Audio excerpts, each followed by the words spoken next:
Directeurs et directrices d'école,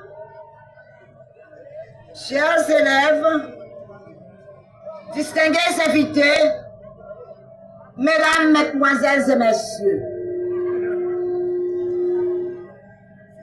18 mai 1803, 18 mai 2026, 223 ans de création du drapeau haïtien par les généraux indigènes, particulièrement Jean-Jacques Dessalines. 18 mai 1926, 18 mai 2026, 100 ans de commémoration officielle instituée par Timothée Parette, ministre de la Justice du gouvernement de Louis Borgnot, né à Jérémie en 1887 et mort à Port-au-Prince en 1942.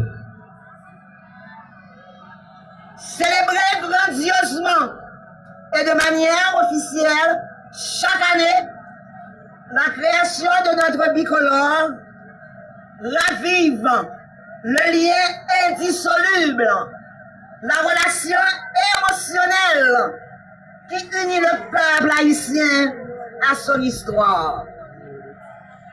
Un peuple, un drapeau, une histoire.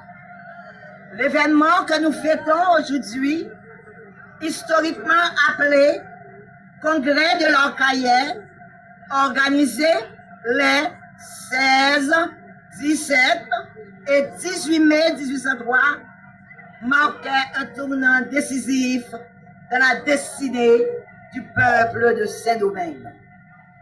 Son importance est capitale.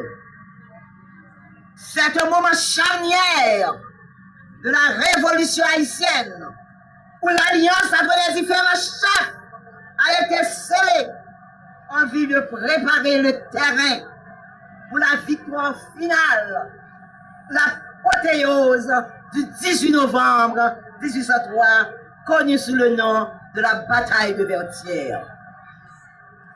Mesdames, Messieurs, parler du congrès de l'Orcaillais sans le rattacher à son cordon ombilical serait un déchiquetage exécrable des plus belles pages de l'histoire d'un peuple vaillant et combatif.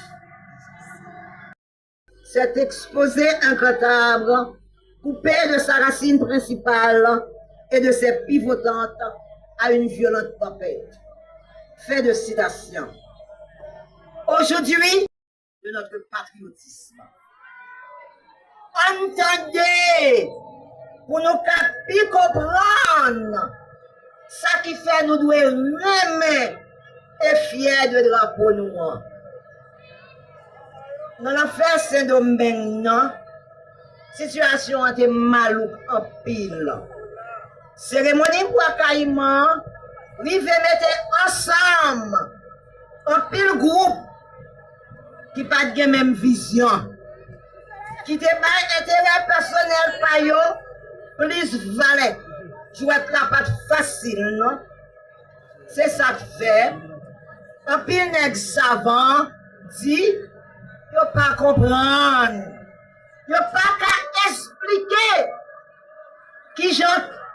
qui fait général indigène yo arrivé à faire aucune chaîne révolution ça qui étonnait le monde et qui te brassé quatre là une autre champ.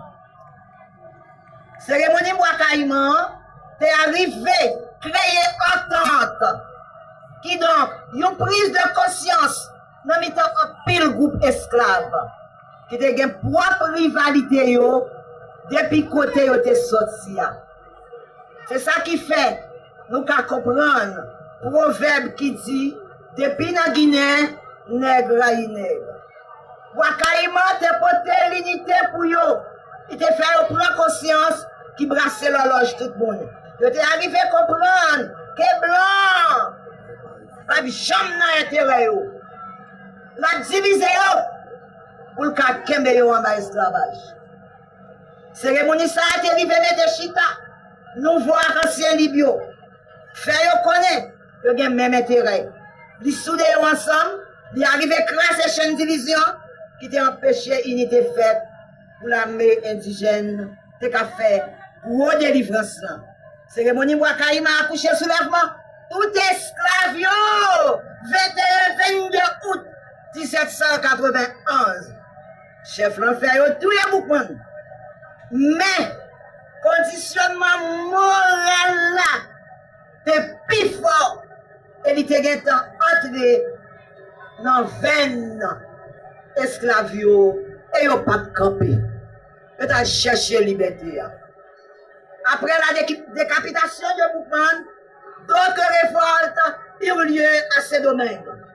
Les esclaves continuaient de réclamer leur liberté. Et le 28 novembre 1791, la suppression générale de l'esclavage fut proclamée. La situation était très explosive. Et la France, inquiète de perdre son hégémonie et sa source d'enrichissement, continuait d'envoyer des commissions pour pacifier la colonie. Et plus tard, même des expéditions avec pour mission secrète de déporter les chefs indigènes et de rétablir l'esclavage. Eh bien, dans des causes, une décennie plus tard, avec le siège de la crête à Pierrot, en 1802, notre grand stratège haïtien, Jean-Jacques, a vite compris que les nouvelles réalités de ce domaine exigeaient de nouvelles dispositions. Aussi, l'objectif de la lutte ne pourrait plus se confiner à la garantie de la liberté générale des esclaves. Le renversement définitif du colonialisme devint un impératif. Pas de route, pas boire, pas de route, pas boire encore, messieurs, dames. C'était campé vous-même. Mais, pour victoire était assurée, Maître Jean-Jacques te mettait bon champlain à terre. Maître Jean-Jacques te mettait bon champlain à terre. En temps des plans, évacuer le contentieux historique pour une véritable alliance des généraux indigènes. Créer le symbole des Noirs et des mulâtres pour une vision unifiée des frères et sœurs d'une même race. Renforcer l'idéal de la lutte.